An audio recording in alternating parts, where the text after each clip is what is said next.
गंगा बही बहले जमुना है सखे सुंदर को बर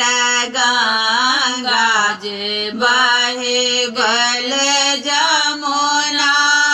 है सखे सुंदर को बर बीच सरजुग धार है सखे सुंदर को बर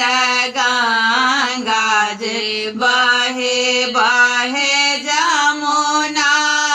है सखे सुंदर को बर ताहे पैसे अपन सासु पलंगा ओछाओलता है पैसे अपन सासु पलंगा ओछाओलानी खोइछा भरी फूले छिरिया हे सखे सुंदर को बर खोइछा भरी फूल छिरिया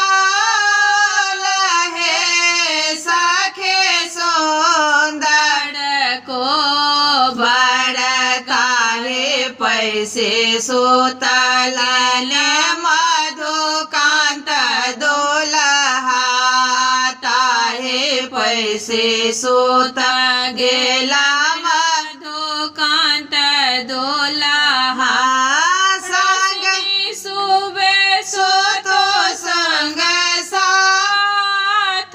हे सखे सुंदर को सो तो फेरे सो तो राजा जे के बेटिया घोड़े सो तो फेरे सो तो राजा जे के बेटिया आहो देह गढ़